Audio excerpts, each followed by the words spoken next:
we can have national voting, and that means get rid of the Electoral College and every vote. CNN held a town hall in Mississippi for Elizabeth Warren, and I'm going to break it down in 4 different clips. So I'm not going to go over some of the issues that we are already well aware of where Warren sits. So on issues like her positions on Wall Street, or her position on understanding that the government right now works for the wealthy and not for everybody else. So I'm not going to go over some of the obvious stuff, but I am going to break down her positions on the Electoral College, on reparations, on Medicare for all, and on the military. So first up, here is her position on what we should do about voting rights. I believe we need a constitutional amendment that protects the right to vote for every American citizen and to make sure that vote gets counted. We need to put some federal muscle behind that, and we need to repeal every one of the voter suppression laws that is out there right now.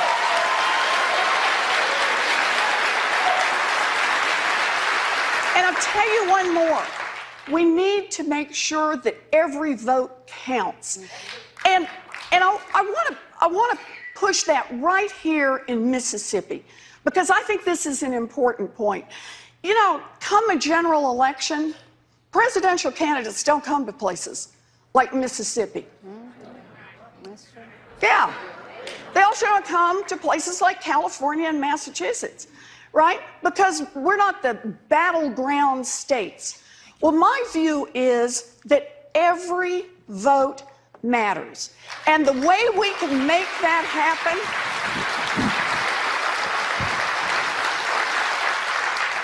is that we can have national voting, and that means get rid of the Electoral College and every vote counts.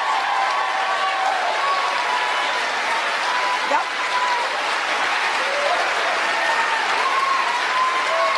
Everybody.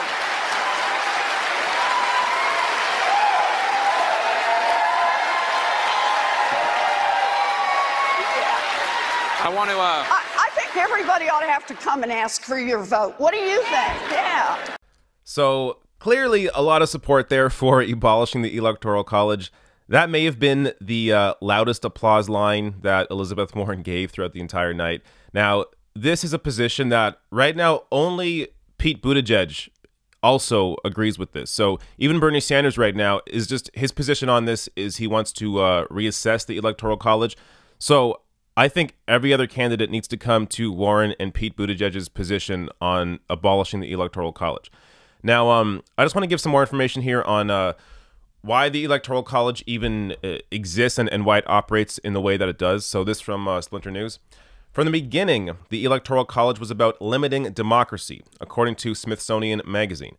It was first put in place in 1787 during the Constitutional Convention in Philadelphia in order to give citizens a way to vote directly for president while putting in place electors who would be able to step in if the masses got out of hand. It also allowed the South, where 40% of the population was enslaved at the time, more representation. Quote, Southerners wanted slaves to count the same as anyone else, and some Northerners thought slaves shouldn't be counted at all because they were treated as property rather than as people, Harvard law professor Michael Claremont told the Smithsonian. This is where the detestable 3/5 compromise, which you most likely remember learning about in American history class, came in. Slaves were counted as 3/5 of a person when the convention drew up congressional districts, and the number of Electoral College electors, in turn, was based on the number of congressional delegates from each state, 2 senators plus the number of representatives. Now, this is a position, again, it seems to me obvious. You must abolish the Electoral College. When you elect a president, it needs to be the person that got the most votes. I mean, this should just be obvious. And this is look, I don't want to get too deep into it, but this is also a problem that we have in Canada as well, where right now we have a government, much like the previous government, that was able to form a majority government with only 39.5% of the vote. We don't have proportional representation, and we should. And much in the same way that you in America should abolish the Electoral College and actually have a president that reflects what the voters decided. Now, let me get to the next clip here, and this is on Warren's response on reparations. America was founded on principles of liberty and freedom and on the backs of slave labor. This is a stain on America, and we're not going to fix that, we're not going to change that until we address it head on, directly. And make no mistake, it's not just the original founding. It's what's happened generation after generation. The impact of discrimination handed down from one to the next means that today in America, because of housing discrimination, because of employment discrimination, we live in a world where for the average white family has $100, the average black family has about $5. So I believe it's time to start the national, full-blown conversation about reparations in this country. And that means I support the bill in the House to appoint a congressional panel of experts, of people who are studying this, who talk about different ways we may be able to do it, and to make a report back to Congress so that we can, as a nation, do what's right and begin to heal. Thank you. Thank you. Senator, if I could just follow up on George's question. You've said you're open to a conversation about reparations to the descendants of slaves and also to Native Americans. You also said, might that include direct payments, direct financial transfer of money? So there are a lot of ways to think about how reparations should be formed. And I notice George's question actually started with just the frame of an apology, right? With the frame of a national recognition. We have a lot of experts around the country, a lot of activists who have a whole lot of different approaches to it. And I think the best we can do right now, I love the idea of this congressional commission. Let's bring people together and let's open that conversation as Americans. Let's see what ideas people want to put on the table and let's talk them through. Because I got to tell you, ignoring the problem is not working. All right, so out of all the major candidates right now, I think Elizabeth Warren actually has the best answer on reparations, at least from what I've seen. So when you see Kamala Harris or Cory Booker answer this question, they go to their own policy that is not reparations, but they kind of pretend it is. So Kamala Harris has her LIFT Act. She discusses that as a replacement for an actual answer on reparations. Cory Booker has baby bonds, which again are not reparations. So he also avoids the question. Bernie Sanders just straight out says he does not support writing checks, so he doesn't support reparations, which I also think is the wrong answer. I think Elizabeth Warren has the correct answer. Support the reparations bill in the House and begin this conversation about what exact policy should we push forward to address this. So this is where you have to start the conversation because there hasn't really been a proper national conversation, at least a mainstream conversation about reparations. So before you even get to specific policy in terms of, how much the checks are, you have to begin the actual conversation about reparations, get people talking about it, get intellectuals on board and figure out what their positions are and how they would address it. And then propose real concrete policy and how to actually push reparations forward. Now, let me go to the next clip here. That is Elizabeth Warren's response on Medicare for All. I appreciate that your question starts with the Affordable Care Act. Let's all remember, when we're talking about what's possible, let's start where we are and the difference between Democrats and Republicans. Right now, Democrats are trying to figure out how to expand health care coverage at the lowest possible cost so everybody is covered. Republicans, right this minute, are out there trying to repeal the Affordable Care Act. They've got a lawsuit pending down in Texas where they're trying to roll it back, what they couldn't do with a vote, they're trying to do with the courts. HHS every day is doing what they can to undermine the Affordable Care Act. So when we're talking about health care in America right now, the first thing we need to be talking about is defend the Affordable Care Act, protection under the Affordable Care Act. Then part two, let's make the improvements that are what I think of as the low-hanging fruit. For example, let's bring down the cost of prescription drugs all across this country. We got lots of ways we can do that. We can import drugs from Canada where the safety standards are the same. That would cut costs dramatically. We can negotiate the prices under Medicare. That would cut costs dramatically. And I've got a proposal to help bring down the cost on generic drugs, which could be about 90% of all prescriptions. So let's get those costs down. And then you know what you're going to hear from a consumer advocate. And that is, we need to hold insurance companies accountable. And that means no tricking and trapping people on those insurance contracts. And then when we talk about Medicare for all, there are a lot of different pathways. What we're all looking for is the lowest cost way to make sure everybody gets covered. And some folks are talking about, let's start lowering the age. Maybe bring it down to 60, 55, 50. That helps cover people who are most at risk and can be helpful, for example, to the labor's plans. Some people say do it the other way. Let's bring it up from everybody under 30 gets covered by Medicare. Others say let employers be able to buy into the Medicare plans. Others say let's let employees buy into the Medicare plans. For me, what's key is we get everybody at the table on this, that labor's at the table, that people who have to buy on their own, everybody comes to the table together, and we figure out how to do Medicare for all in a way that makes sure that we're going to get 100% coverage in this country at the lowest possible cost for everyone. That's our job. So, Good. If I could just follow up a little on Jay's question.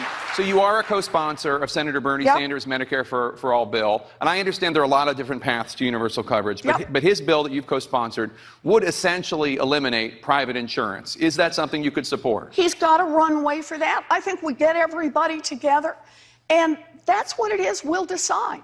I've also co-sponsored other bills, including expanding Medicaid is another approach that we use. But what's really important to me about this is we never lose sight of what the center is, because the center is about making sure that every single person in this country gets the coverage they need and that it's at a price that they can afford. We start with our values, we'll get to the right place. So theoretically, though, there could be a role for private insurance companies under President Warren. Or there could be a temporary role. Even Bernie's plan has a runway before it gets there. Because it's a big and complex system, and we've got to make sure that we land this in a way that doesn't do any harm. Everybody has got to stay covered. It's critical. All right. I thought this was a terrible answer. You are a co-sponsor of the Medicare for All bill in the Senate. Just push the Medicare for All bill. What's the problem?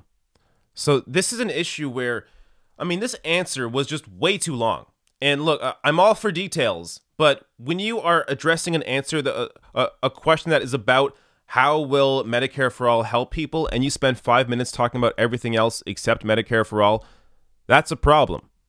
Why is she like this?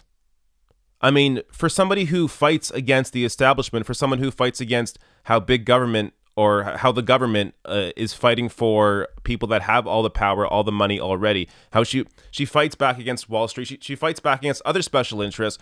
Why is she so afraid of embracing the Medicare for All message? The way you should answer this question is start with the goal. Start with saying the goal is not universal coverage, not universal affordability. The goal is Medicare for all. Be specific on the actual policy. The goal is Medicare for all. And then if you want to discuss how we need to, in the meantime, while we are fighting for Medicare for all, because as your president, I will fight for Medicare for all. In the meantime, yes, we will ensure that Obamacare continues to help people, and yes, we'll ensure to bring the cost of prescription drugs down. But always go back to the point that the goal is Medicare for all. But again, if that's not her goal, then that would explain why she isn't talking about it, and I don't understand why she isn't talking about it. Now, let me go to her answer here on, this is the last clip on the military. I understand the sacrifices that our military makes and the sacrifices their families make. I stood there every day and watched my mother as she waited for the mail to hear from my brothers. We have the best military on earth. They will do whatever we ask them to do. They will go out and fight, and if necessary, die for us. But that puts a sacred responsibility on our leadership to understand that around the world, we cannot use our military to solve non-military problems.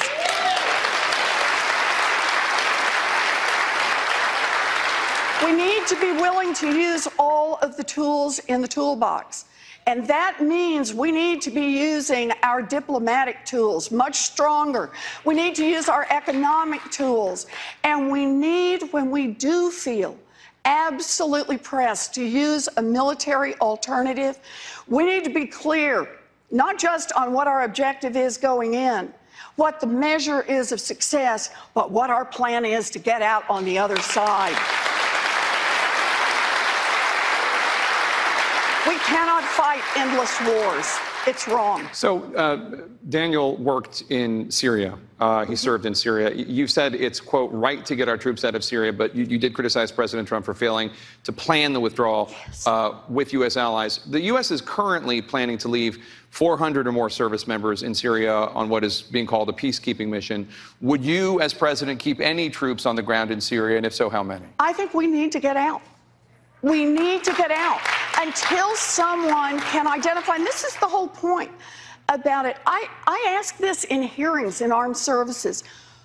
What is the measure of success? If you're going to be there, describe. Let us see so we can tell if you're failing or succeeding at this. And no one can come up with an answer. And until they can do that, we need our troops back home. I want to bring in. So this was, I think, a fairly good answer. I still think that Tulsi Gabbard, for some of the issues that I have with Tulsi Gabbard, I think she has the best answers in terms of some of these regime change wars and how she discusses the history of the U.S.'s failure in many of these wars and almost all of these wars. So Elizabeth Warren kind of goes there a little bit. I'm glad she supports pulling out of Syria.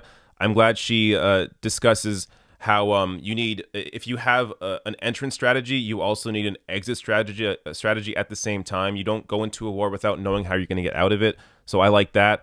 And also, I mean, Warren's on the Armed Services Committee, so she sort of has a little more clout on this issue in terms of, not necessarily clout in terms of how general voters may view it, but clout in terms of mainstream media clout.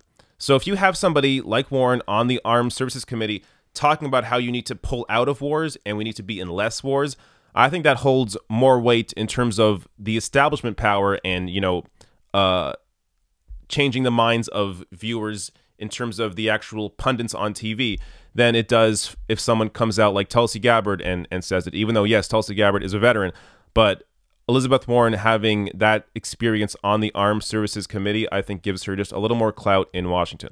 But yeah, so largely good answer, but I wish Warren was just a little more clear on the history and actually dive deep into the problems that America has caused when they've gone into these regime change wars, whether it's Iraq or potentially with Venezuela, the way it's shaping up. Now, overall, I think this was fairly good. I think Warren did a solid job. Her answer on Medicare for All was not good, but some of the other answers were, I think, fantastic. And look, for me, I still think Warren would be is a strong number 2 choice in my mind. I still think Bernie's the strongest, but he does need to move on some of these issues like reparations.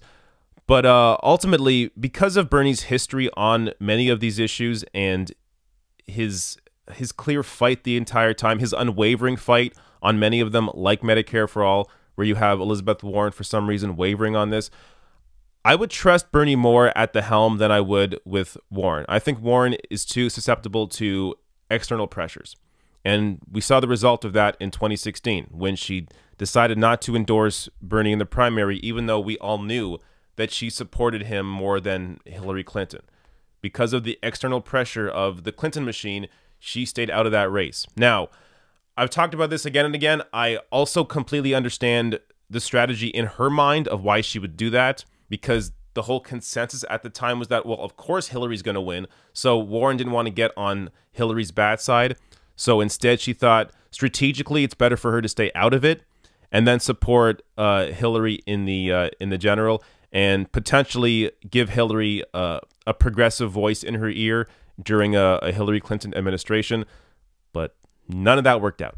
So Warren has this problem where even though she has some fantastic policy, some just great proposals on the table, she is not as strong when it comes to the politics of it, the communication of it. So, like, again, back to her answer on Medicare for All. She spent 5 minutes not talking about Medicare for All. That's a problem. She needs to be just a little more concise on the policy.